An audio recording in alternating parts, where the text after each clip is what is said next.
Welcome to the Bettendorf Public Library's Take-Home Workshop. Today, we're going to be needle felting gnomes. And these little guys I love. I think they're so cute. And they're pretty easy and pretty quick. In our kit, you're going to find wool roving. So wool roving is wool that has been cleaned, carded, dyed, but then this is the last stage before it's spun into yarn. So we have a little bit of kind of a white, a natural color for the head, and then 3 other colors. One of them kind of a hair color. Gnomes don't necessarily have normal hair color, but mine will have a gray-haired gnome. And then 2 other colors. One will be for a hat and one will be for the body. And those you can be whichever you want. We have about 3 grams of each color. You're going to find a coffee stirrer, and I have a little mark on mine at 3.5 inches down. We're just going to use this to help form our hat. You're going to have a piece of foam, and this is what we're going to be doing our felting on. We're going to be stabbing into this. Ideally, you would have a felting brush. It's basically like a densely bristle brush, so that when you push the needle through, it has some place to go, but the wool roving does not stick to a brush as much as you will find it sticks to foam. However, we can't afford to give everyone a brush, and foam does work, and I'll show you how you can work around that stickiness. The last thing you're going to find is a needle. Now, we're going to be very, very careful with these needles, and you're going to hear me say this multiple times. This is a very sharp needle, and not only is it a very sharp needle, it is barbed. So the barbs on here catch these fibers, have like little scales on them. The barbs on the needle catch the little scales, and as it pushes them down and pulls them back, the scales interlock, and that's why needle felting works. That's also another reason why this is going to hurt very, very much if you stab yourself with it.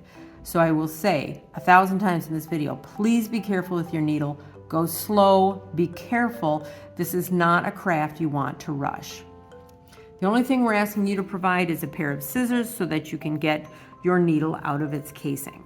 To start with, we're going to choose the body, and I'm using pink for the body of mine. You're going to have different colors than I have, but I have this one.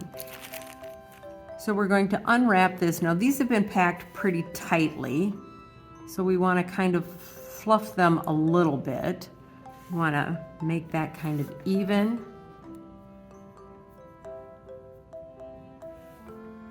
And then I'm just going to roll it up into a cylinder.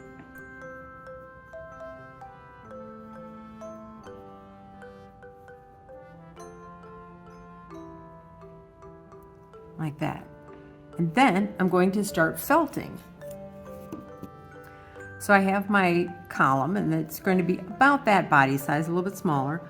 I have my needle, which I'm going to be very careful with, and I have my block. So needle felting is just stabbing. Just stabbing through. And as you stab, again, the barbs on the needle are going to be pulling the scales on these fibers up and down and up and down as they lock together. Now, a couple of thoughts. One, you'll see where I first started, there's some kind of gray matters. There is oil on these needles to keep them from rusting. So you could give it a few stabs first to clean it off. Maybe very, very carefully wipe it with a paper towel. But if you stab it a few times, the oil is going to come off. So I'm just going to keep stabbing, and then every once in a while I'm going to pick it up and I'm going to go around and stab in a new area. The more you stab, the more all these fibers are going to interlock, and the more dense your item will be.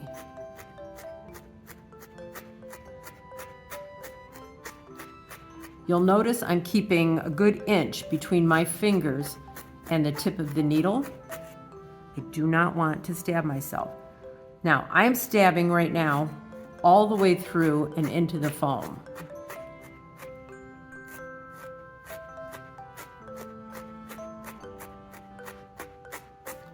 So some of these fibers are actually getting pushed down into the foam, and they're sticking because those fibers have those little scales on them, right?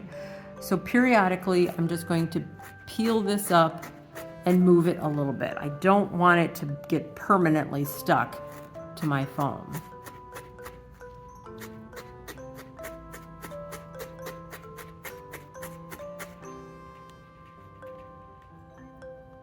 Now the tendency is to go really fast with your stabbing. And if you're going to do that, make sure your fingers are well away.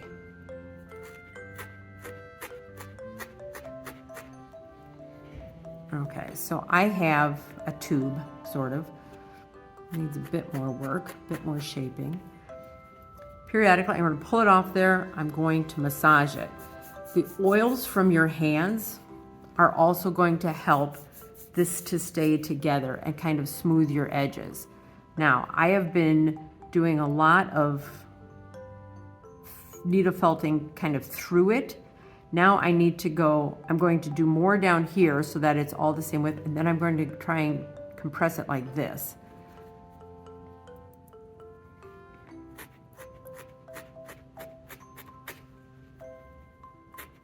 So a little bit more side to side.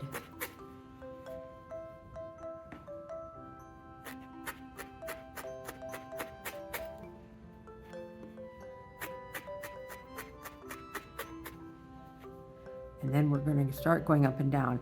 And this is harder. This is trickier if you want to be safe. So I'm not going all the way through now into my foam. I'm just going into my first few layers of felt.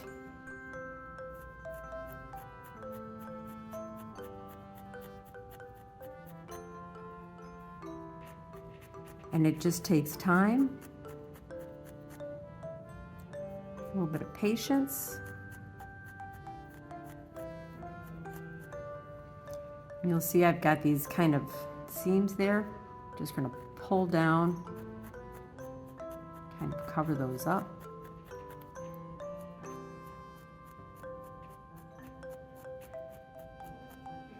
And you're just going to keep going around, keep going side to side, top to bottom, until it is the shape that you want.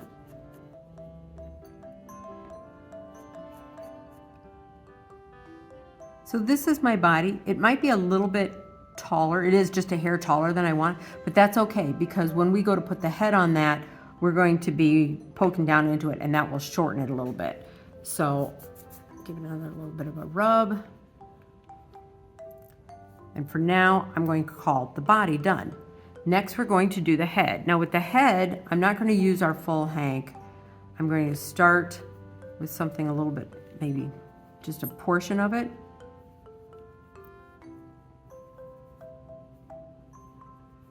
Wrap it around. And we're going to take another little bit, wrap it around the other way. I want to get a ball, and it's a head, so I want it to be kind of smooth. And I like to start with it smaller, and then I will add layers as I go.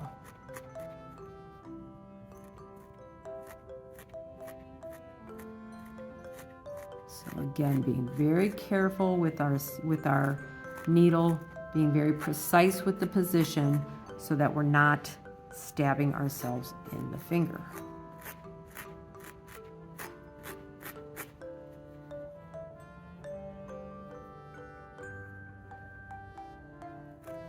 We want to come at it from all sides to make sure that our finished product is going to be as round as possible.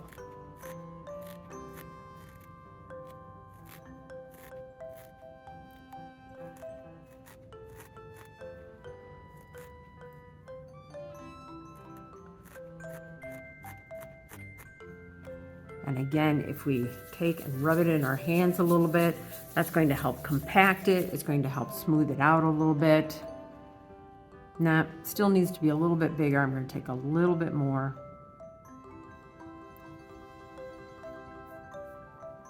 And add to it. Because you can always add, but taking away once it's been felted is very difficult because those fibers, when they lock hard. Now, if all the sides of your head are not perfectly smooth, that's actually okay, because most of the head is going to be covered either by hat or hair or be sitting on top of the body. But you do want like one side to be fairly smooth because it's going to be their face. Now, you're not going to see a lot of it, but it will be there. So, unless you want a wrinkly, craggy face gnome, in which case, give it a wrinkly, craggy face. Oh, I'm pretty happy with that. I like that proportion. Okay, we're going to do hat next. And for the hat, we're going to do the same sort of thing where we're opening up our wool. I'm going to pull a little bit out. And now I'm going to take this skewer. Now I made a mark at about 3.5 inches down. You want a nice tall hat, but you don't want it so tall that it's going to make your gnome top heavy. So looking at this now, 3.5 might be a bit much. So I'm going to actually kind of mentally make it 3 inches. I'm going to start at the top, and I'm just going to wrap around as I go.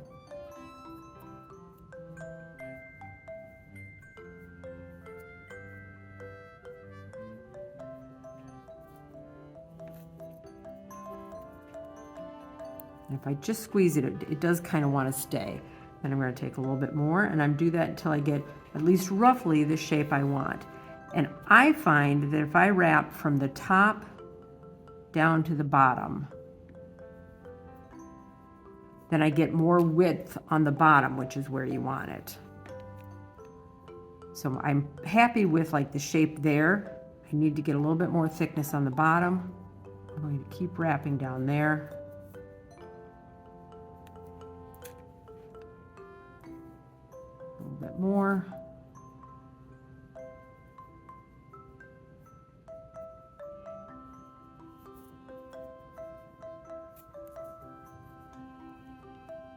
Oh, she's going to be so cute. I have to say, mine's a girl. Okay, then I'm just going to take my skewer out, and I'm going to felt again.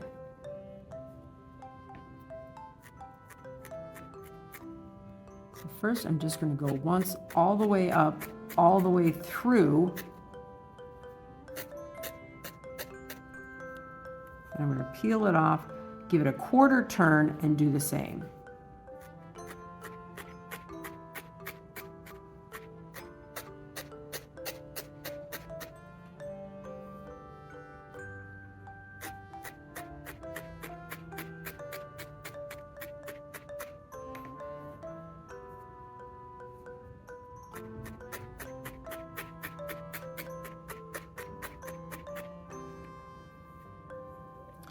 I'm going to do that same thing where I'm rubbing it with my hands. Okay, now this has become obviously much longer than what I wrote. So now is the time where I'm going to start. And this is kind of tricky because you're doing it sideways.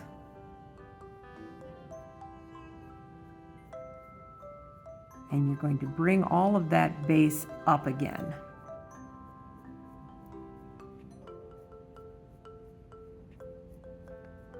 And you want to do that. You want to bring that base up without stabbing yourself in the finger. So hold way down and just come in from the side.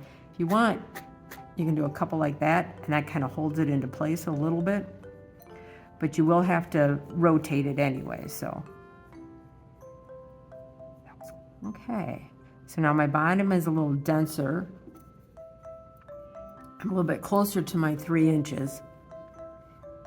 I'm going to start doing the same up here, where I'm kind of going in at an angle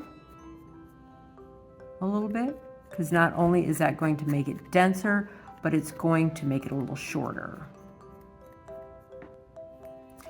And I have a little curve at the top, and I'm going to leave it just like that, because I like it that way. So it's going to be body, head, hat. And again, as we connect the head and the hat, we're going to be going down, and so this will get a little bit shorter yet. It could maybe be a little wider on the bottom, but I think we're going to leave that. Okay, so next thing we're going to do is hair. And hair you can do a lot of different ways.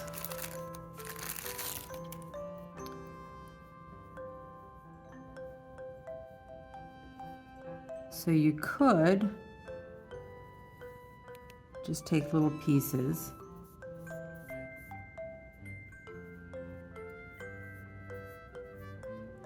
and kind of tease them up like that, so it's just fluff.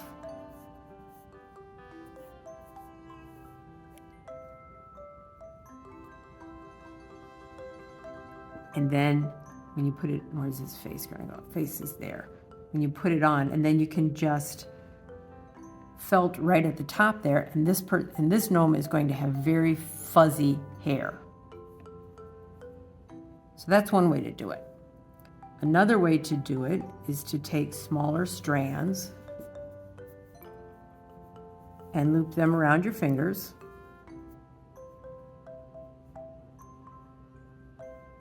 And felt, again, mostly at the top, a little bit at the bottom to hold it down. And that's going to be a little bit more polished look for your gnome.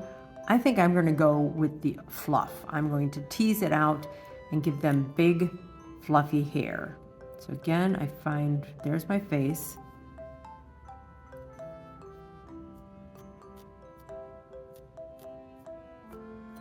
And I'm not going all the way through, so I'm not using my block, but I certainly probably should be. I'm just going to do a little bit like that. And then I'm going to just bring that in a little bit closer to the head and just do a few random stabs. Keeps it from going all the way out.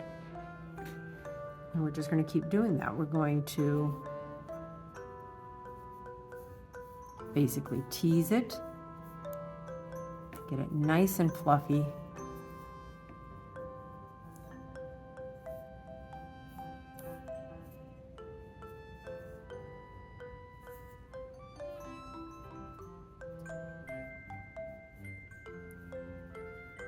Kind of ball it up so that it's a ball of fluff.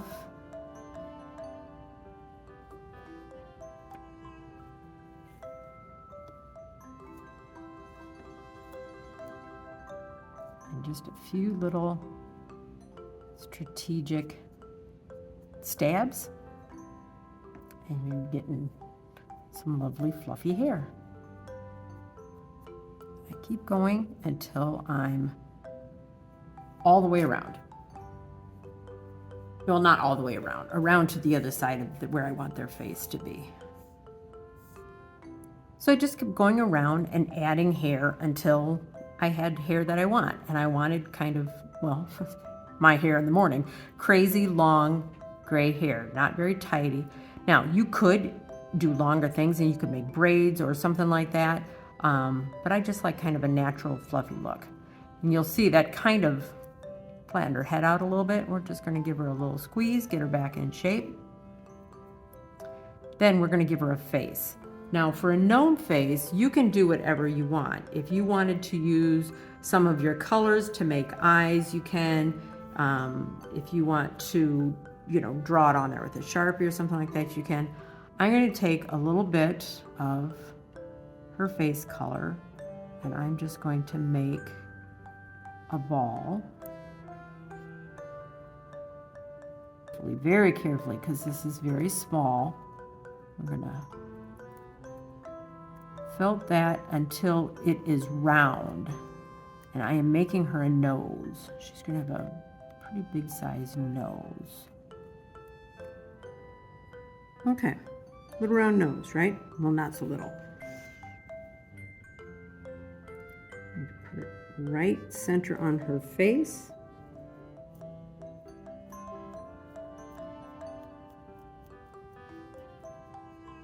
I felt that on. And I'm felting mostly around the edges of the nose.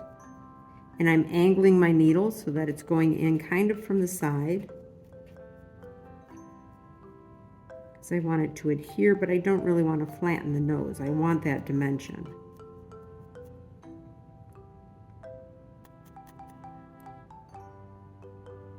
And once that's pretty secure, she has a nose. I could give her very tiny little dots for eyes. That's kind of tricky to do really fine details. I don't know if my skill level is there.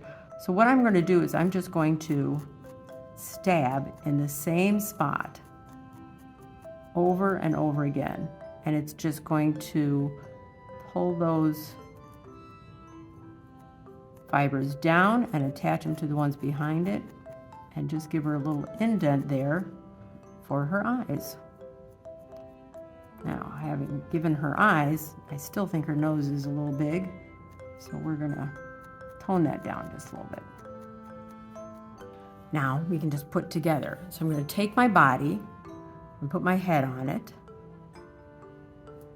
and I'm going to just start poking up, and I'm starting by going up through the body into the head, and then I will reverse and go the other way.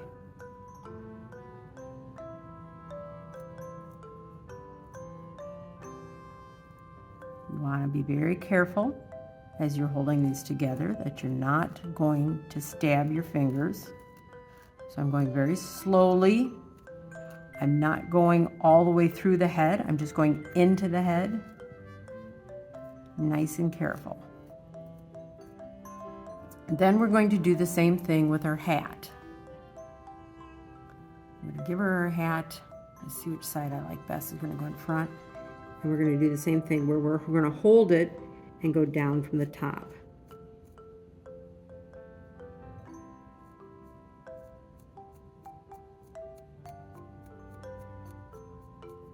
Now from here, you can do refinements. So let's say I've decided her hat is too skinny, which I have. I'm going to take a little bit more of my green. I'm going to wrap it around the base and felt that back in. So I can make adjustments even after she's assembled.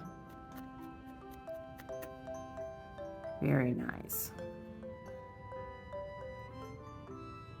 Now, she wants to fall over, so I'm going to work on her body a little bit more. I'm going to make it a little shorter by going up from the bottom. We're going to make it a little denser, and we're going to try and work out her balance. Now, if that doesn't work, if yours just does not want to stand up, you could always get a washer, a quarter, and hot glue it on the bottom there. Give her a nice solid base to stand on. And she stands up perfectly. Oh my gosh, she's so cute. And there's your gnome. I'm kind of thinking about giving her a little bun in back. I think she's cute that way. But she's all set, and we want to see your gnomes. So share them with us on social media, and we'd like to thank the Bettendorf Public Library Foundation for sponsoring this take-home workshop.